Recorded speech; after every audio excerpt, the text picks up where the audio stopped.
M எம் எம் எம் எம் எம். என் நாத்தனாக்காரி வீட்டுக்கு வந்து 2 3 வாரம் ஆகுது. அவ என்னைக்குதான் அவ வீட்டுக்கு போவாளோ தெரியல. அப்படியே இங்கேயே தங்கிருவ போல இருக்கு. இன்னைக்கு எப்படியாவது நம்ம மாமியார்கிட்ட பேசி இன்னைக்கு அவளை அவங்க மாமியார் வீட்டுக்கு அனுப்பிடணும். என்னது? என்னை எங்க மாமியார் வீட்டுக்கு அனுப்பி வைக்க போறீங்களா? நானும் பார்க்க தானே போறேன். மாமியாரும் மருமகளும் சேர்ந்துக்கிட்டு என்னை எப்படிதான் அனுப்பி வைக்கிறீங்கன்னு நானும் பார்க்க தான் போறேன். மாமியாரும் மருமகளும் சேர்ந்துக்கிட்டு என்னைய வீட்டு விட்டு அனுப்புறதுக்கு பிளான் போட போறீங்களா? பாக்குறேன். நீ ஆமா ராதிகா, இவ்வளவு நேரம் நீ வீட்லயே இல்லையே, எங்க போன? வீட்லயே இருக்கிறதுக்கு ரொம்ப போர் அடிச்சத நீ. அதனாலதான் வெளியில சுத்தி பார்த்துட்டு வரலான்னு போன நீ. வீட்டுல ஏகப்பட்ட வேலை கிடக்கு. சுத்தி பார்க்க போனாலாம, ஊரை சுத்தி பார்க்க. இவளுக்கு பசிச்சிருச்சு போல, அதனாலதான் வீடு தேடி வந்துட்டா. நீ ரொம்ப வயிறு பசிக்குதா? நீ என்ன குழம்பு வச்சீங்க? ராதிகா, மீன் குழம்பு தாமா வச்சேன். சரி நீ, எனக்கு வயிறு ரொம்ப கப கப கப கபன்னு பசிக்குது. சரி நான் போய் சாப்பிட போறேன். சரி போய் சாப்பிடு போ. நான் அப்பவே அத்தையே குழம்பு எடுத்துட்டு வாங்கத்தேன்னு சொன்னேன். அவங்க வேலையை மறந்துட்டாங்க போல. கொஞ்சம் குழம்பு எடுத்துட்டு வர சொல்றியாமா? சரி நீ, எடுத்துட்டு வர சொல்றேன். நல்லா சோஃபால உட்காந்துக்கிட்டு எங்க அம்மா கிட்டே வேலையா வரீங்களாக்கும். இருக்கட்டும் பாத்துக்கிறேன். எம் எம் எம் எம் எம் எம் எம். எம்மா, ராதிகா, இவ்வளவு நேரம் எங்கடி போன? உன்னை இவ்வளவு நேரம் வீடு முழுக்க தேடிக்கிட்டே இருந்தேன். அட நான் எங்கம்மா போறேன். சும்மா வீட்லயே உட்கார்ந்து இருக்கிறதுக்கு போர் அடிச்சது. அதனாலதான் தோட்டத்து பக்கம் போய் சுத்திட்டு வரேன். எனக்கு வயிறு வேற ரொம்ப பசிக்குதுமா. நீ என்ன ஃபுல் கட்டிட்டியா? நீ இல்லாம நான் என்னைக்கடி சாப்பிட்டுருக்கேன்? உனக்காக தான் நான் ரொம்ப நேரமா காத்துக்கிட்டு இருக்கேன். வா சாப்பிடுவோம் வா. எம்மா, என் மேல உனக்கு என்ன அம்புட்டு பாசமா? நான் இன்னும் சாப்பிடாமையே இருக்க? ஆமாடி, உனக்காக தான் ரொம்ப நேரமா வெயிட் பண்ணிக்கிட்டு இருக்கேன். வா சாப்பிடுவோம். ஏமா, வயசான காலத்துல நீ இன்னும் சாப்பிடாம இருக்க? இந்த அண்ணி பாத்தியா, சோஃபால உட்காந்துட்டு ஃபுல் கட்டிக்கிட்டு இருக்காங்க. அவதான் காலையில இருந்து அறக்க பறக்க எல்லா வேலையும் செஞ்சுக்கிட்டு இருக்கால. அதான் பசிக்குதுன்னு சொன்னா சரின்னு சோத்தை போட்டு கொடுத்தேன். அதையும் நீ தான் போட்டு கொடுத்தியாக்கும். இப்போ நான் வரேன். உங்க அம்மாட்ட குழம்பு கொண்டு வர சொன்னேன், கொண்டு வரல. கொண்டு வர சொல்லுன்னு அதிகாரமா கால் மேல கால் போட்டு உட்காந்து சொல்லிக்கிட்டு இருக்காங்க. ஏன் அந்த மகாராணி வந்து குழம்பு ஊத்திட்டு போக மாட்டாங்களோ? அட ஆமாடி, என்கிட்ட குழம்பு கேட்டாவாரு. நான் அப்படியே வேலையில மறந்து போயிட்டேன். சரி நான் சீக்கிரம் போய் அவளுக்கு குழம்பு ஊத்தி கொடுத்துட்டு வரேன். ராதிகா, நீ கை கழுவிட்டு உட்காரு, நம்ம 2 பேரும் சேர்ந்து சாப்பிடுவோம். எம்மா, ஓவரா பண்ணாதம்மா. மருமகனா மருமக இருக்க வேண்டிய இடத்துல இருக்கணும். நீ சும்மா தலையில தூக்கி வச்சுட்டு ஆடாத என்ன? ராதிகா சும்மா இருடி. சமைச்சது பாத்திரம் விளக்குனது அம்புட்டு வேலையும் செஞ்சது அவதாண்டி. நான் சும்மா சோறு கேட்டாலும் போதும். அவ சோறு மட்டும் தாண்டி போட்டு கொண்டு போய் கொடுத்தேன். மத்த குழம்பு பத்தலன்னு கேட்டா அதை எடுக்க வந்து அப்படியே மறந்துட்டேன். இதனால என்னடி உனக்கு? எம்மா, நீ குழம்பு வேணும்னு கேட்டா நான் எடுத்து வந்து ஊத்த மாட்டேனா? உன்ன மாதிரிதாண்டி அவளும் எனக்கு. ஏமா, என்னம்மா நீ பேசிக்கிட்டு இருக்க? நானும் அண்ணியும் உனக்கு ஒன்னா? நான் உனக்கு மக, அவங்க உனக்கு மருமக. அந்த நினைப்பு மனசுல இருக்கட்டுமா? ஏண்டி ராதிகா, நீ இங்க பிறந்த புள்ள, அவ இங்க வாழ வந்திருக்கா. அவ்வளவுதானே வித்தியாசம். நீ என்ன இங்கேயாவே இருந்துட்டு போற? நீயும் கட்டி கொடுத்து உங்க மாமியா வீட்டுக்கு போக தானே போற. பாருடி, நீ வந்து 1 வாரம் ஆச்சு. நாளைக்கு உங்க மாமியை கூப்பிட்டா நீ மூட்டை முடிச்செல்லாம் கட்டிக்கிட்டு அங்க போயாகணும். ஆனா என் மருமக அப்படியா? நாளைக்கு எனக்கு ஏதோ ஒண்ணுனாலும் தலைவலி காய்ச்சல்னாலும் அவதான் எனக்கு தைலம் தேய்ச்சி விடுவா, எல்லாம் பாப்பா. அடியாத்தி, அவ ஒரு குழம்பு தானே டீ கேட்டா, அதுக்கு ஏன்டி இந்த ஆட்டம் ஆடுற? மருமக மேல ரொம்ப ஓவர் பாசம் தான். பத்த மக மேல கூட இவ்வளவு பாசம் வச்சிருக்க மாட்டாங்க. மருமகளை என்னமோ தலையில தூக்கி வச்சுட்டு ஆடுறாங்க. இந்த வேலையெல்லாம் சரிப்பட்டு வராது. இப்படி இவங்க இருந்தா நான் ஒதுங்கிதானே இருக்கணும். இருங்க, இதுக்கு ஒரு வேலையை பார்த்து விடுறேன். 2 பேர்த்துக்கும் எப்படி தீய கொளுத்தி போடுறேன்னு பொறுத்திருந்து பாருங்க.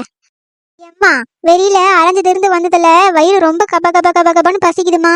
ஒரு தட்டுல சோத்தை போட்டு கொடுங்க, நான் சாப்பிட்றேன். ஏண்டி ராதிகா, அடுப்படியில தானே நிக்கிற? ஒரு தட்டுல எடுத்து சோத்தை போட்டு சாப்பிட வேண்டியதானே? நானே போட்டு கொடுத்தாதான் சாப்பிடுவியா?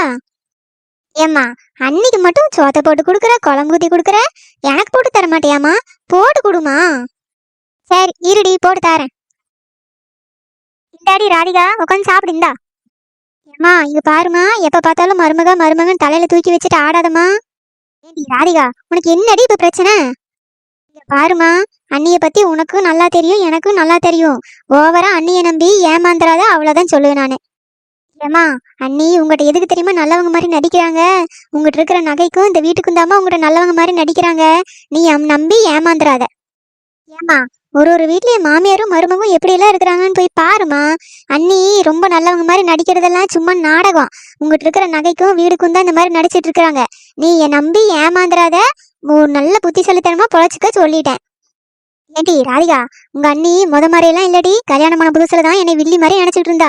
ஆனா இப்ப அப்படியெல்லாம் இல்ல. என்னை பார்த்த தாய் மாதிரி நல்லபடியா பாத்துக்கிறாடி. ஆமா ஆமா, அண்ணிய நீதான் தலையில தூக்கி வச்சுட்டு நல்லா ஆடணும். அதான் சோத்த போட்டு கொடுத்துட்டேன்ல, சாப்பிடு, அப்புறமா நீ பேசுவியாமா. எம்மா, நீ எது சொன்னாலும் நம்பவே மாட்டேங்கிறம்மா. பின்னாடி பாரு, நீ நல்லா வருத்தப்படுப்பாரு. அப்பதான் நீ யோசிப்ப. அப்பவே ராதிகா சொன்னாலே நம்ம கேட்டிருக்கணுமே, நீ அப்ப யோசிப்ப பாரு. ஏமா, இந்த பெத்த மகன் ஒத்த மகன்ட்டு மகனை தூக்கி வச்சிட்டு இருக்கிறியே, இப்ப அண்ணன் உன்னை கண்டுக்கிறதே இல்ல. ஃபுல்லா அண்ணி பின்னாடியே தான் சுத்திக்கிட்டு இருக்கான். நீ பாத்தையா? ஏடி, சும்மா அண்ணனை சொல்லாத. அண்ணனே காலையில போயிட்டு சாயந்தரம் வாரான். சாயந்தரம் வரனாலதான் என்கிட்ட பேச முடியாம போகுது. சும்மா நீ எதை சொல்லிக்கிட்டு இருக்காத. என்ன இந்த அம்மா நம்ம என்ன சொன்னாலும் அண்ணையும் விட்டு கொடுக்காம பேசுறாங்களே. என்ன சொல்லி எப்படி சொல்லி மாட்டி விடுறது? எம் எம் எம் எம் எம் எம். தூ தூ, என்ன இது குழம்பு? யாரு வச்சா? நல்லாவே இல்ல.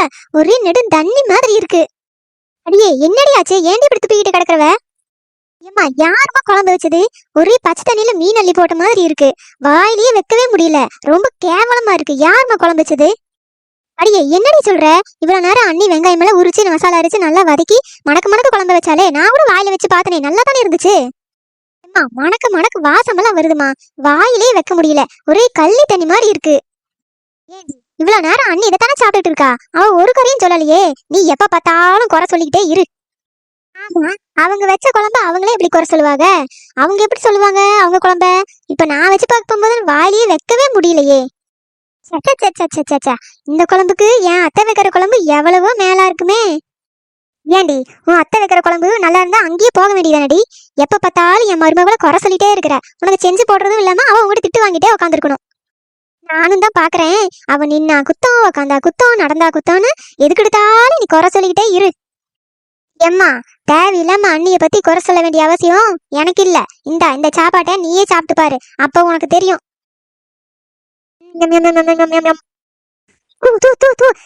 என்ன இப்படி படும் கேவலமா இருக்கு குழம்பு? எம்மா, இப்ப தெரியுதா?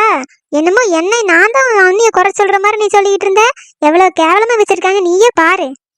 இல்லையே, என் மருமக எப்பவுமே மீன் குழம்பு நல்லா சூப்பரா தானே வைப்பா. இன்னைக்கு ரொம்ப படும் கேவலமா வச்சிருக்கா. என்னாச்சு அவளுக்கு? ஏம்மா, அண்ணியெல்லாம் தந்திரமா தான் இருக்காங்க. நீதான் எப்ப பார்த்தாலும் பேக்கு மாதிரி இருக்க. என்னடி சொல்ற ராதிகா? எனக்கு ஒன்னும் புரியலையே. அம்மா, நேத்து இந்த வசந்தி அக்காட்ட அண்ணி குசு குசு குசு குசுன்னு பேசிட்டு இருந்தாங்க. அதை நான் ஒட்டு இருந்து கேட்டேன் பாரு. அப்ப அவங்க என்ன தெரியுமா சொன்னாங்க? அந்த அக்கா அவங்க மாமியார துரத்தி விட்டுட்டாங்களாமாமா. அதே மாதிரியே உன்னையும் வீட்டை விட்டு துரத்த போறாங்களாம் அப்படின்னு 2 பேரும் பேசிக்கிட்டு இருந்தாங்க. சொல்லிட்டேன், நீ கேட்டுக்கோ, அவ்வளவுதான். சேச்ச, நீ என்னதான் சொல்லு, என் மருமக அப்படியெல்லாம் பண்ணவே மாட்டா.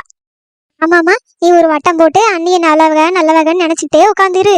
அப்பதான் ஆப்பு வைக்க போறாங்க, தெரிய போகுது உனக்கு. அப்ப கூட பாரு, நான் வீட்டுக்குள்ள வரும்போது அண்ணி கண்ணாலே யோசிச்சுக்கிட்டு இருக்காங்க. என்னன்னு தெரியுமா? என்னை எப்படியாவது வீட்டை விட்டு எங்க மாமியார் வீட்டுக்கு துரத்திடணும்னு பிளான் போட்டுக்கிட்டு இருக்காங்க. இதெல்லாம் தெரியுமா உனக்கு? சும்மா நீ நல்லவகன்னு நம்பிக்கிட்டே உட்காந்துரு. என்னடி சொல்ற? உன்னை அவங்க மாமியார் வீட்டுக்கு அனுப்புறதுக்கு பிளான் போட்டுக்கிட்டு இருக்காளா? ஆமாமா, நான் கேட்டுட்டு வந்துதான் சொல்றேன். அடியாத்தி, ஆனா அவ உன்னை பத்தி என்கிட்ட எந்த குறையுமே சொல்ல மாட்டாளாடி. நல்லவ மாதிரி தானே இருப்பா. ஆமா, அண்ணி நல்லவங்க மாதிரி நடிச்சாதானே இந்த வீட்டுல இருக்க முடியும். இல்லாட்டி நீ இந்த வீட்டை விட்டு துரத்தி விட்டுருவீல. அதுக்காக தான் நல்லவங்க மாதிரி நடிச்சுக்கிட்டு இருக்காங்க.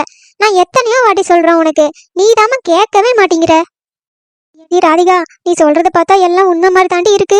ஒருவேளை என் நகைக்கும் பணத்துக்கும் வீட்டுக்கும் ஆசைப்பட்டுதான் நல்ல மாதிரி நடிக்கிறாளோ? ஆமாமா, இப்பவாது உன் மரமடைக்கு புரிஞ்சுதே. இனிமேலாவது உன் மகளை நம்புமா, நம்பு. நானே, நீ 10 மாசம் பெத்தெடுத்த தங்க மகமா. ஆனா அண்ணி அப்படி இல்ல. அடுத்த வீட்டுல இருந்து வந்தவங்க என்னைக்கா இருந்தாலும் அவங்க புத்திய காமிச்சிருவாங்க. இந்த சின்ன பொண்ணு இப்படி படும் கேவலமா இருப்பான்னு நான் நினைச்சு கூட பாக்கலையே. உன்னை மாமியார் வீட்டுக்கு அனுப்புறதுக்கு இப்படி எல்லாம் பிளான் போடுவோன்னு நான் நினைச்சு கூட பாக்கல. ஆமாமா, நானே ஊரை சுத்தி பசியில வீட்டுக்கு வந்தேன். பார்த்தா பச்சை தண்ணியில மீனை போட்ட மாதிரி ஒரு குழம்பு. வாயிலேயே வைக்கவே முடியல. இப்படியே குழம்பு வச்சா நான் எங்க மாமியார் வீட்டுக்கு ஓடிடுவேன்னு பிளான் போட்டுதாம இப்படி வச்சிருக்காங்க.